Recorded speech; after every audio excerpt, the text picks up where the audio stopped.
Hey all, welcome to ShareTreck. This is Raj here. Today's topic is going to be governance in genomics.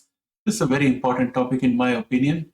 And one of the reasons why I think it is important, because as genomic investors, we have chosen to invest in genomics shares instead of technology company or something else because we are looking for twin objectives.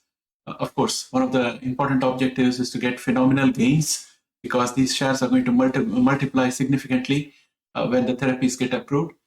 The second, or for in my case, I think it would be the first imperative, is that it's going to help improve the quality of life for many people and cure a lot of disease that cannot be cured, and also give relief to people for whom the cure involves taking medicine on a regular basis, so that some of these CRISPR therapies, which are once and done, like that for sickle cell therapy, could improve the life of people. And that's the reason why we have come in. Therefore, it's very important for us to understand the wider context in which the industry is operating so that we can try to reconcile our desire for profits and multiplication of capital with our desire for making sure that humanity at large gets benefit of CRISPR in terms of relief from various diseases, and there is a better health and quality of living for people around the globe. It doesn't seem that these two objectives are going to be synergistic all along, mainly because of the cost of the therapies. That's why this video is very important. So let's get started.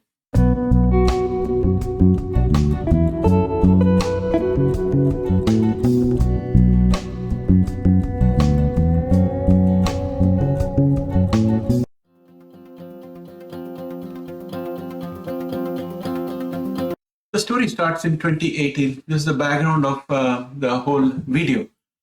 In 2018, scientist, I would call him rather a biophysicist, he was working in Southern University of Science and Technology in Shenzhen. His name was Hejian Kuai. He announced in 2018 that he had done some CRISPR editing on embryos and implanted them, and twin girls were born from that implantation. So instead of getting what he thought could have been applause, the whole world was shocked. The world was shocked that someone could do this kind of a thing, because once an embryo is edited and the offspring is born, then all the changes made on the embryo will be passed on to the rest of the generations. This is a very, very dangerous thing, and the world was horrified. Immediately, China jailed He Jiankui, and he was released very recently.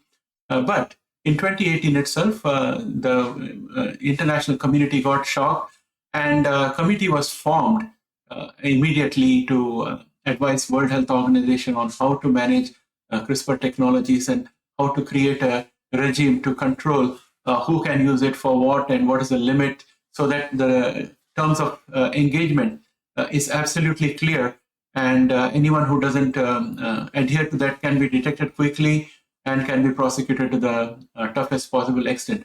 But they wanted to do all this without compromising the ability of genomic research to provide medicinal therapies that can help relieve a lot of diseases and symptoms that people have because of genetic mutations and genetic disorders.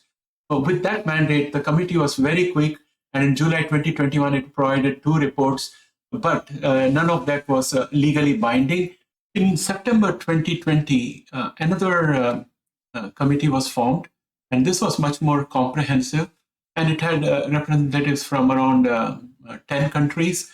And that committee also concluded that the CRISPR technology is not yet ready for use on embryos destined for implantation, or in other words, anything to do with the germline of the human genome. So this particular committee was powerful because it was convened by the US National Academy of Medicine, the US National Academy of Science, and the UK Royal Society for on Human Rights and Biomedicine. They were the sponsors behind this, and they were the driving force behind this agreement. So that framework was put into place in terms of a recommendation. The most authoritative international agreement on human biotechnologies to date is from the Oviedo Convention. The Council of Europe's 1997 Convention on Human Rights and Biomedicine provided a binding treaty to ban inheritable human genetic modification as well as human reproductive cloning. That legally binding agreement forms the backbone of the governance regime that we have today. We also have declarations on these topics from UNESCO, the European Parliament, the Group of 8 industrial nations, the World Health Organization, and the United Nations. Most recently, the World Health Organization issued the results of the first broad global consultation looking at somatic, germline, and heritable human genome editing in the form of a publication. The publication represents an important step in the continuing discussions, both nationally and globally, about what applications of human genome editing are appropriate, how to manage their regulation, and what is required to ensure that both research and medical practice are performed legally and ethically. It also included a framework for governance and other recommendations. Now, that is going to come into play right now, and it further refines the earlier declarations that were made, the earlier binding agreements that were made. And all this is very important in order to make sure that this powerful technology is not abused and the human race as a whole is not endangered by any rogue scientist doing something that backfires. What's the bottom line? What does it mean for us as genomic investors? So the most important thing to note here is that there is a ban on germline modification. Anything inheritable cannot be done. So that's a really good safety net that makes sure that this particular framework enables all the good research that is going towards creating therapies continues without any pressure, without any kind of threat and suspicion. So that's a very good thing. Therefore, many private companies are still able to work with CRISPR technology and make new therapies, make new organisms, and so on. So that's one good thing for us as genomic investors. This framework provides the legitimacy for the operation. The second important thing for us to note is that all the world bodies and all the major leaders are focused on the fact that not only should genomics be safe, but it has to be harnessed for curing human diseases and genetic defects. So that means that if a therapy is found, the authorities will need that to be shared with as many people as possible. Now that conflicts with the amount of money and efforts and time that is spent on creating a therapy, the R&D efforts. Therefore, many pharmaceutical companies, for that matter, which are the current cutting-edge technology, they always have a patent for 20 years, during which they are supposed to be able to price the product and recover their investments and make some profits. After the 20 years is over, the patent goes away and generic replications of the drugs can happen.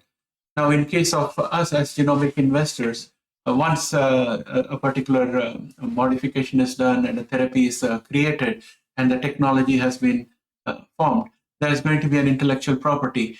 Potentially, we might follow the same model as that was happening for other drugs, in which monetization can happen. Now, I'm not talking about CRISPR IP itself. I'm talking about the intellectual property that is in form of a therapy, how to create a therapy using CRISPR in order to cure a particular ailment or a syndrome or a disease. So there will be IP for that, which will be distinct from CRISPR IP. And that IP will probably go on for 20 years. The company has got to recover all the R&D expenses that put it into place and in that period of time, plus make profits and distribute it to the shareholder.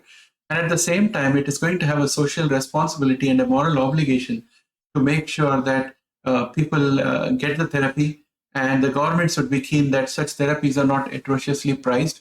Like the initial few therapies that came out had very, very big price tags, which is not generally affordable. So there is going to be a tension when it comes to the price tag for these therapies and their uptake, and especially if there is a disease like sickle cell disease, for example, which is prevalent a lot in Africa and poorer parts of the world. How can those people get this therapy if it's going to cost maybe $250,000 or $300,000 for a treatment? So where is the subsidy going to come from? That's a big question. Now, I was reviewing an Australian company in another video. I think you must have seen it. I think it was called Immugen. And that company is created a virus which can actually track and kill cancer cells. That's in clinical trial. So I was looking at the financials for that company, and I read a news article which said that the Australian government gave them some $45 million as tax reduction for spend in R&D. So this is one of the ways in which the government will subsidize these medicines. One is on the front end during research by giving money to the companies, and one would be on the back end by giving subsidies to the patients who are going to take this therapy, and potentially subsidies to the hospital that's going to deliver these therapies. All those things are likely to bring the price of the drug down for the end user or the patient, but still there is going to be some amount of restriction on how much of profits can be taken out and how soon the investment can be returned. So we have to keep that in mind and be reasonable in our expectation from these genomic companies, but the potential is significant. And that is the reason why we have to understand the whole context in which these companies are operating. The wider context is that genomics, CRISPR technology and genomics is as powerful as a nuclear weapon. And just like nuclear non-proliferation treaties were there, we have treaties out here to make sure that the human germline is not modified and inheritable edits are not performed in any therapy. So that's a basic safety net that we need, and that has been put into place. Now, it clears and creates a legitimate platform on which various companies can start working on therapies. It also provides framework for governing bodies in each country to monitor the progress and control all these research programs and make sure that it all meets the framework requirements. So that's the kind of governance that has been set up. So all in all, it's all looking good, and this will only get refined as time goes by. There'll be more meetings, and there'll be more agreements which will further refine and restrict and fine-tune the areas in which genomic editing can be done and CRISPR can be used. And finally, at a later stage, when this industry matures very well, then potentially we may probably even start considering about germline modification. I can't see that happening, at least in the next 50 years, in my opinion. People have to be absolutely comfortable with the safety of gene editing before any such things can be attempted. So, my friends, that was all from me about the governance of gene editing in the world. I hope you liked this video. If you liked it, please press a like, and YouTube can show this to more people on YouTube, and we'll have a better audience. And if you have not subscribed, please subscribe. It's absolutely free and help us grow this channel. Our next target now is 1,000 subscribers. So all of you are welcome. And also, if you want me to look at a particular company or a particular problem, please put it in the comments, and I will definitely produce a video on that after doing some research. You can also reach me on Twitter at ShareTreck, and I'll respond to you on Twitter also, and I can also respond to you on the comments here. Thanks, and have a great day. Bye for now.